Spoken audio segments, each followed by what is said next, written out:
সপ্তম শ্রেণীর শিক্ষার্থী বন্ধুরা সবাইকে আমার ক্লাসে স্বাগত। দেখো আজ আমি তোমাদেরকে দেখাবো মৌলিক সংখ্যার গুণনকের সাহায্যে বর্গমূল। ঠিক আছে, এগুলো মৌলিক সংখ্যা আমি লিখে দেখেছি, তারপরে তোমাকে বিস্তারিত বলবো। দেখো প্রথমে আমি তোমাদেরকে দেখাবো তোমাদের বইয়ের ৮ পৃষ্ঠার একের ক। দেখো মৌলিক গুণনকের সাথে কিভাবে গসাগু বের করে এটা আমরা দেখাবো।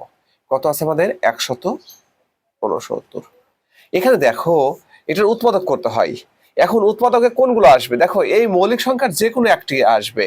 প্রথমে ২ দিয়ে ভাগ করে দেখতে পারো, ৩ দিয়ে ভাগ করে দেখতে পারো, ৫ দিয়ে ভাগ করতে পারো, ভাগ করা যায় কিনা এভাবে করে করে দেখতে হবে।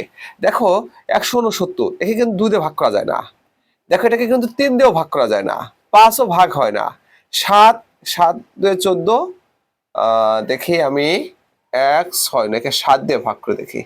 ৭ ৭ ২ ১৪, ২ ৯ না, এটাও সম্ভব না। তাহলে কে যাবে? ১১ দিয়েও ভাগ করা যায় না। এখন দেখো ১৩ দিয়ে ভাগ করা যায় কিনা। যদি যে সংখ্যাতে ভাগ করা যাবে শুধু সেই সংখ্যাটাই এর উৎপাদক হিসেবে নিতে হবে। দেখো ১৩ ১৬৯ ভিতরে কতবার যায়? ১৩ বার যায়। ১৩ তাই না? অতএব লিখতে পারি আমরা ১৬৯ সমান ১৩ গুণন ১৩। অতএব নির্ণেয় বর্গমূল।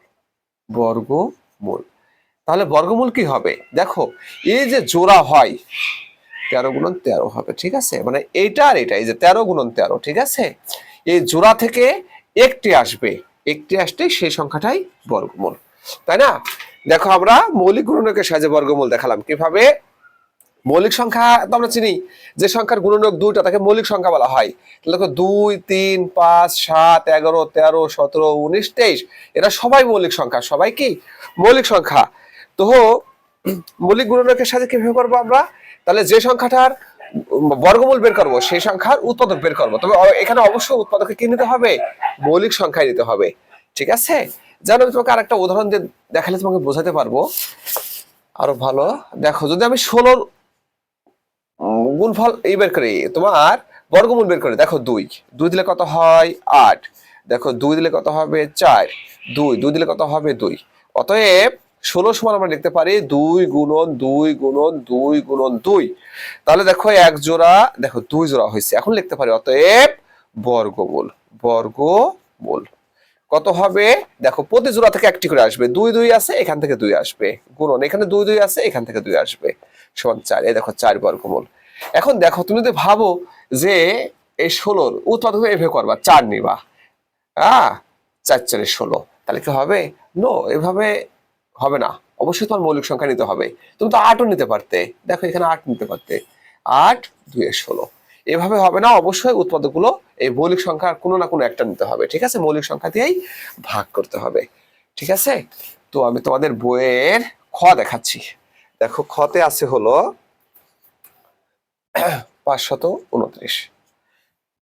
৫২৯। দেখো তো কোনটা ভাগ করতে পারে?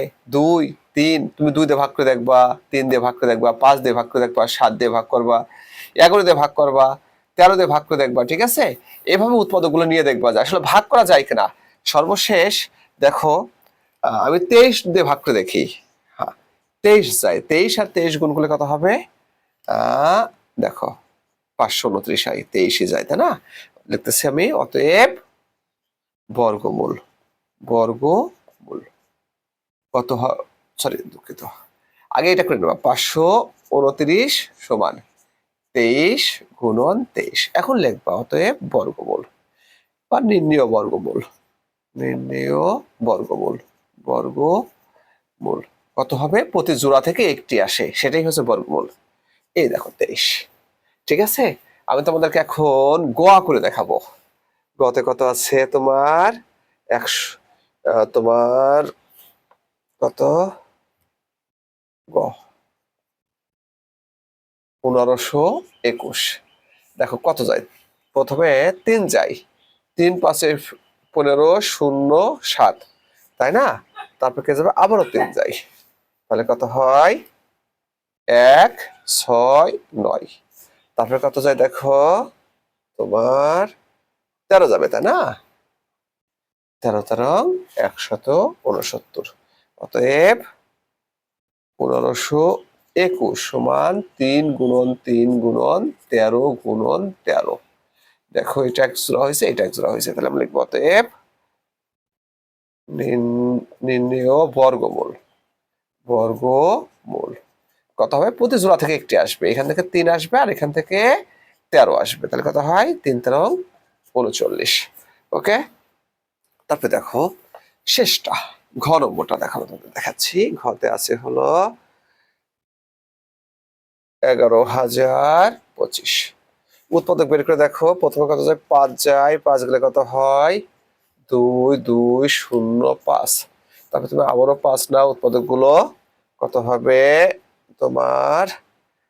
441, 4 4 1। তারপরে 7 নাও, কত হবে? 63। আবারও 7 নিয়ে দেখো, 7 নং 63, 3 3। অতএব 1 1 0 2 5 সমান 5 গুণ 5 গুণ 7 গুণ 7 গুণ 3 গুণ 3। দেখো 1 জোড়া 2 জোড়া 3 জোড়া, অতএব বর্গমূল। বর্গমূল কত হবে? এখান থেকে একটা 5 আসবে, এখান থেকে একটা 7 আসবে, তাই না? গুণ 7 গুণ এখান থেকে 3 আসবে, 3 সমান 5 7 35। 3 25 কত হয়? তোমার 105। ওকে ফ্রেন্ডস, তাহলে আমরা কিভাবে বুঝতে পারলাম? আমরা প্রথমে এই সংখ্যাগুলোর উৎপাদক বের করে নেবো, যে সংখ্যারই বলুক। যদি মৌলিক সংখ্যার গুণনীয়কের মাধ্যমে বর্গমূল বের করতে বলে, তাহলে আমরা কি করব? ওই সংখ্যাটির উৎপাদক বের করব। উৎপাদকগুলো থেকে প্রতি জোড়া থেকে একটি করে আসবে এবং গুণ করলে বর্গমূল বেরিয়ে আসবে। তো সবাইকে অসংখ্য ধন্যবাদ।